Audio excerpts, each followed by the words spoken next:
twongere tubasuhuze kandi tubifurize ibihe byiza mwe mukomeza kudukurikira muri hirya no hino hatandukanye. Turabiseguraho rero comments yari ishize tutabasha gusangira amakuru nkuko byari bisanzwe, ariko kandi akabazo tekinike kari kabayemo katumaga tutabagezaho amakuru nkuko bisanzwe ko kamaze gukemuka. Ubu ngubu tukaba twagarutse 5 kuri 5 ngo tugenda dusangira amakuru atandukanye. Tugiye rero kugaruka ku makuru aramutse avugwa cyane muri iki gitondo hirya no hino, cyane cyane mu karere u Rwanda ruherereyemo.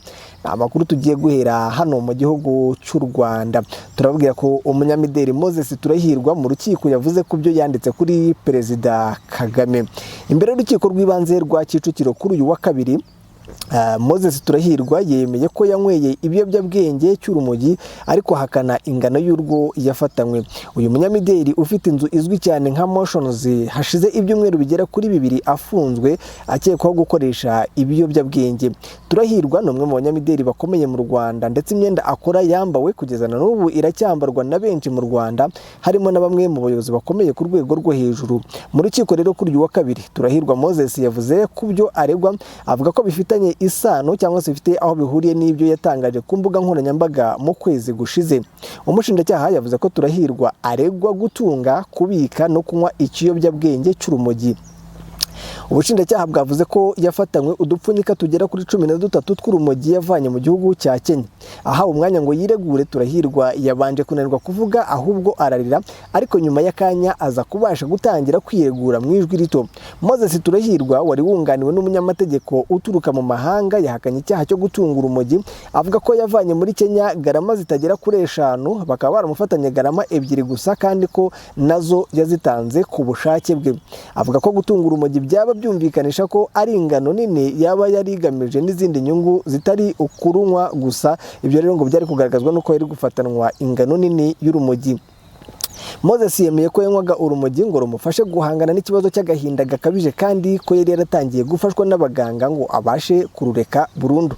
Turahirwa yavuze ko yari yaraguze itike y'indege yo kujya muri Leta Zunze Ubumwe za Amerika kubonana n'inzobere ifasha abantu kureka ibiyobyabwenge. Yasabye rero gufungurwa ngo kuko afite uburwayi bw'agahinda gakabije, agakurikiranwa ari hanze kugira ngo azabone nuko yakwivuza. Gusa ubushinjacyaha bwavuze ko atari ubwa mbere akoze icyaha nk'iki, ko yari yarakatiwe imyaka 3 y'igifungo kandi ubu yari ari mu bujurire, none akaba yongeye gukora icyaha akiri mu bujurire bw'igihano cya mbere. Ubushinjacyaha buvuga ko yafashwe kubera iperereza ryamukorwagaho gukoresha ibiyobyabwenge, ariko Turahirwa we yavuze ko nta perereza ryakozwe, ko yafashwe kubera ibintu yanditse ku mbuga nkoranyambaga, ariko ko yabisabiye imbabazi umukuru w'igihugu kandi ko n'ubu agitakamba azisaba nk'uko abivuga.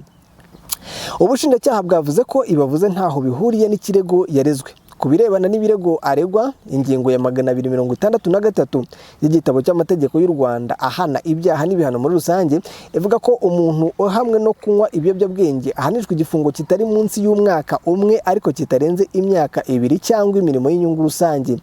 Iyo ngingo ivuga kandi ko umuntu wese utunga, ubika ibiyobyabwenge bihambaye, iyo bihamijwe n'urukiko ashobora guhanishwa igifungo cya burundu n'ihazabu ya miliyoni zigera kuri 20 z'amafaranga y'u Rwanda. Iteka rya Minisitiri w'Ubuzima ryo muri 2019 rishyira urumogi hamwe na kokayine, heroine na mugo mu rwego rw'ibiyobyabwenge bihambaye. Gusa ikiyobyabwenge cy'urumogi ni kimwe mu byiganje bifatanwa kandi bigahanirwa abatari bake mu gihugu cy'u Rwanda. Muri 2023 Turahirwa yemeye mu rukiko gukoresha urumogi, ariko ahakana ibindi byaha yaregwaga. Yaje gukatirwa gufungwa imyaka 3, nyuma ararekurwa by'agateganyo kandi arajurira. Uru rubanza rukaba rwari rutararangira kugeza n'ubu. Ariko se ni ibiki yari yatangaje ku mbuga nkoranyambaga wahamya ko bifitanye isano no kuba yongeye kugezwa mu rukiko nubwo kitari mu byo aregwa? Mu ntangiriro z'ukwezi gushize hari ubutumwa bwakwiriye ku mbuga nkoranyambaga mu mafoto cyangwa se screenshot bivugwa ko bwanditswe na Moses Turahirwa. Uyu munsi mu rukiko rero akaba yabukomojeho ko ubwo butumwa ari ubwe kandi ngo akaba yarabusabiye imbabazi. Ubwo butumwa bwo ku itariki ya 12 Mata bwo mu buryo bwa stati bugaragara ko bwatangajwe kuri konte ye ya Instagram yitwa Kwanda Season 1 iri mu izina rya Moise Turahirwa. Ubwo butumwa ariko kugeza uyu munsi bukaba butakigaragara kuri uru rubuga. Ubwo butumwa bufite umutwe uvuga ngo nakuze nanga Kagame n'inkotanyi zose bro. Ubwo butumwa bukomeza bugira buti inkotanyi zafunze data pasiteri zimuziza ubusa. avuga ko ubwo yajyaga mu mujyi wa Kamembe ahazwi nk'Irusizi ubwa mbere ngo yari afite imyaka 6 yari ari kumwe na nyina agiye gusura se wari ufungiye mu mujyi wa Cyangugu. Ati inkotanyi yakubise ikiboko papa ari gushaka uburyo yansuhuza kubera iminota mike babahaga yo gufata ingemu twabazaniye. Yasubiye mu gihome cyangwa se muri gereza ntamusuhuje. Kuri ubwo butumwa Moses yongeragaho ko yaraye arira ubwo yamenyaga ko His Excellency ngo azambara ishati yahanze icyo gihe ngo yari afite imyaka 28. Akongera ati akavuga rero ko atarababarira ngo Kagame n'inkotanyi zose.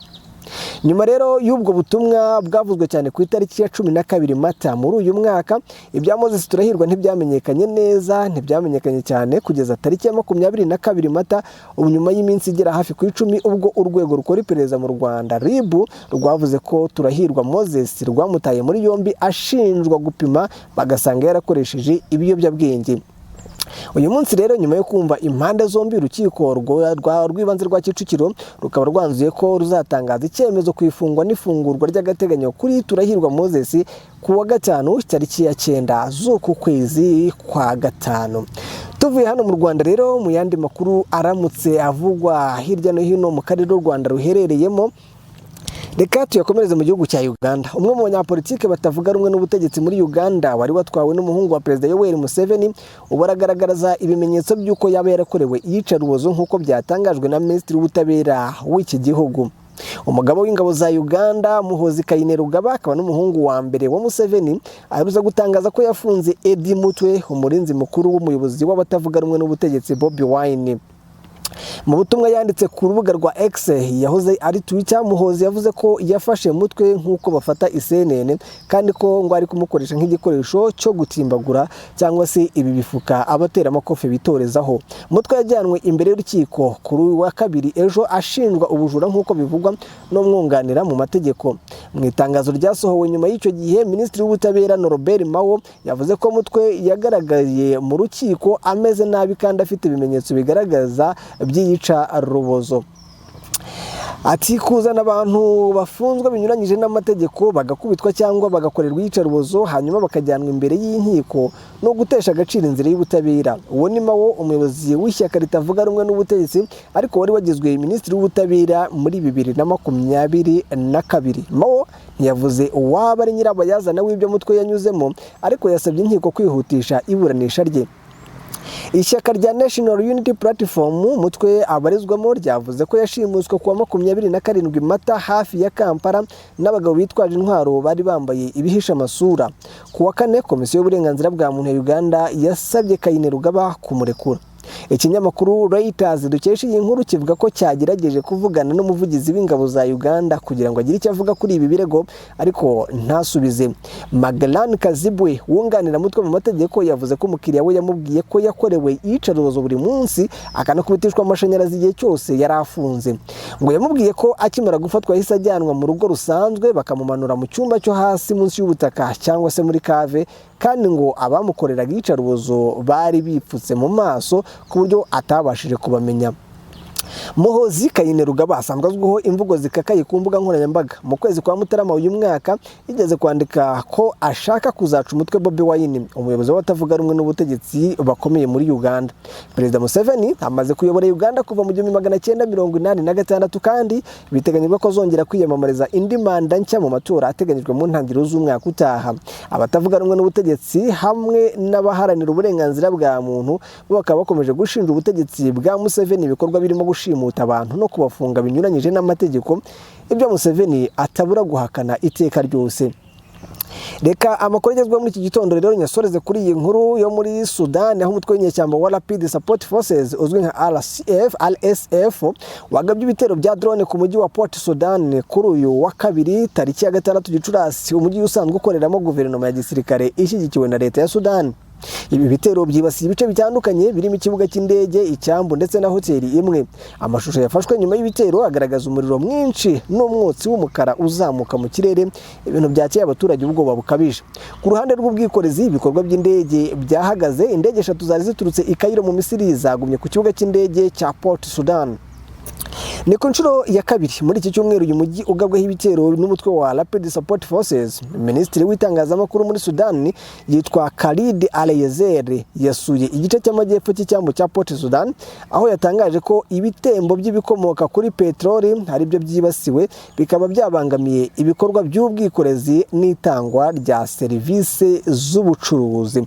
Mu nyemere ko nanone no kugenda ntanabagejejeho ino nkuru ivugwa hakurya y'amazi magari, aho mu rukerera rwo kuri uyu wa gatatu tariki ya 7 Gicurasi 2025 Ubuhinde bwatangaje ko bwagabye ibitero by'indege n'ibisasu kuri Pakistan no kuri Kashmir iyoborwa na Pakistan mu gikorwa bise Operation Sindoa. Ibi bitero byibasiye ahantu 9 harimo Bahawalpur, Murkide, Muzaffarabad na Kotri, aho Ubuhinde buvuga ko hari ibirindiro by'amatsinda y'iterabwoba nka Jaish-e-Mohammed na Lashkar-e-Taiba. Ubuhinde buvuga ko ibi bitero byari igisubizo ku gitero cy'iterabwoba cyabaye kuwa 22 Mata 2025 muri Pahalgam, aho abantu 26 bishwe, benshi muri bo bakaba bari ba mukerarugendo b'Abahinde. Ibintu byagabwe ibitero bikaba byagabwe hifashishijwe indege za gisirikare za Rafale zifite ibisasu bya Scalp na ASM Hammer, bikaba byamaze iminota igera kuri 23.